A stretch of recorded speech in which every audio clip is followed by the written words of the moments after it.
Hi, this is Debbie with Food Prepping, and today I'm going to show you what I'm going to do. I've got 2 packs of assorted pork chops here that I have let bake in the oven on 450 for about an hour and 15 minutes. And what I've done was I put water in there so to cook them in, and of course salt and pepper. I didn't season them any other way except salt and pepper. And here is the broth that is left from the pork chops, and I'm going to mix 2 cans of cream of mushroom soup and 1 can of golden mushroom soup into with this broth. And then I'm going to take these pork chops and make sure there's no bones in them, cut them to fit in quart jars. It's probably going to be about 2 jars of pork chops, and I'm going to can them like this with the cream of mushroom and the golden mushroom and that mixed into the broth. And I'll bring you back when I have the pork chops all cut up and deboned and ready to go into the jars. Okay, I'm bringing you back. I have 2 jars of pork chops. You can't really see because I've got the cream of mushroom and the golden mushroom in there. This is exactly how I do my pork chops when I bake them, but I'm going to can these. And so I've got the cream of mushroom soup and the golden mushroom soup in there with the pork chops. You can see it's up to the bottom of the, right there, the rim there. And I have 2 pork chops left, and I don't know what I'm going to do with those, but I'm not going to can them. But what I am going to do is, these have already, the seals, the lids have already been wiped off on these.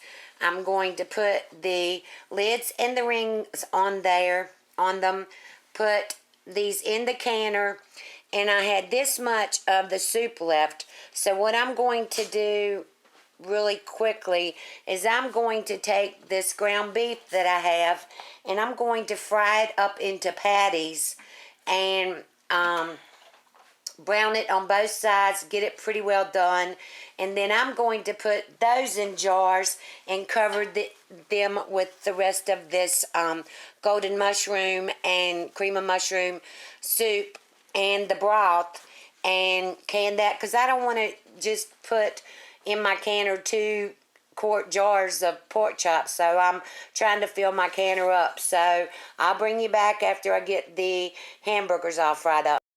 Okay, I've got 6 hamburger patties ready to put in the jars, and I'm going to put, I hope you can see this, there's one. Let me see. Let me make sure you can see. There's another.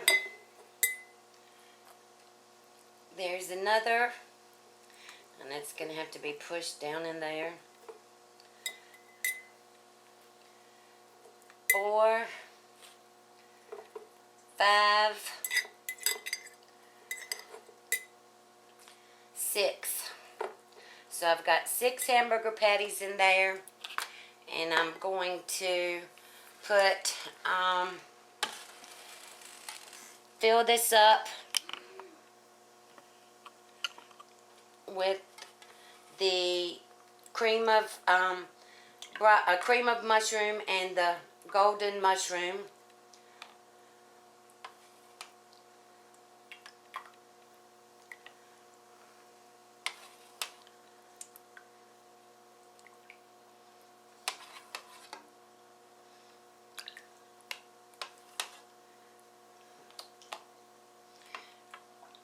Okay,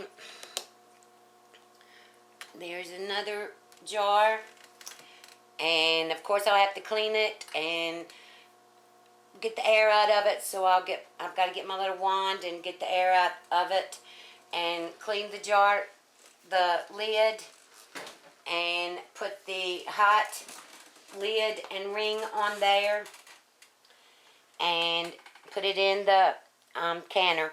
And I'll bring you back when I've got another one done. Okay, I'm back. I have done 2 jars of the pork chops, 2 jars of hamburger steaks, and then I'm going to fill this jar up with ground beef that's already been browned and drained of the grease. And this is dry canning ground beef, and all you have to do is just, I'm going to fill up this jar. Alright, when you can ground beef like this, you don't have to put anything in it. I have it, I'm pushing it down now, and it's not a full quart, but it'll do. Okay, and now I'm going to wipe off the rim of the jar, make sure that there's nothing on that. And I'm pretty particular about this, because I definitely don't want anything to be on the rim of my jar. And then I'm going to get out a hot lid.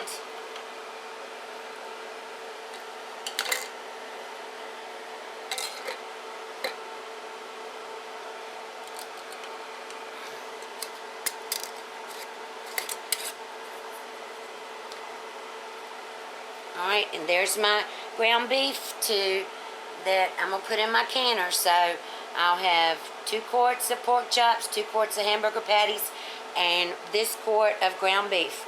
And I'll bring you back when the canner starts venting. Alright, I just wanted to bring you back and show you this.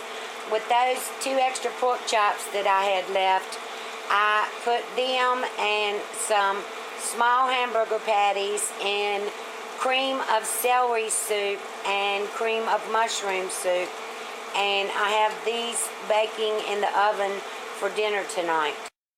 Okay, I just wanted to bring you back and show you.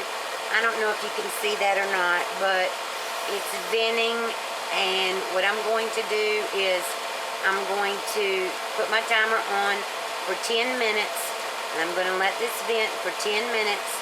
And then once it's vented for 10 minutes, then I will put the pressure regulator on. Well, I'll just bring you back and show you after I've let it vent for 10 minutes. Okay, it's been venting for 10 minutes, so we're going to put the pressure regulator on now. Put it on right there. And then the timer, the gauge right there. Where I live, you have to have 11 pounds of pressure.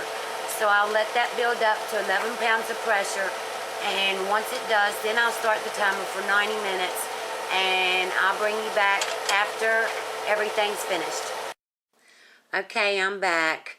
And I'm so excited. They have all sealed as soon as I got them out of the freezer almost. Here is my ground beef. As you can see, it went down a lot in the jar. I knew it was going to. I just never can pack the ground beef enough in the quart jars. And these 2 right here, that is the pork chops. And you can see they're still bubbling and boiling and everything, but they've all sealed. These right here are the ground beef patties with the cream of mushroom and the golden mushroom. It's 2 of those, so, and then 2 of the pork chops with the cream of mushroom and the golden mushroom. And then this is just ground beef, canned dry. And, so I am just really excited about this. There were no leaks in the canner. Nothing. They've all sealed, so we're good to go. Thanks for watching. Have a good night. Bye.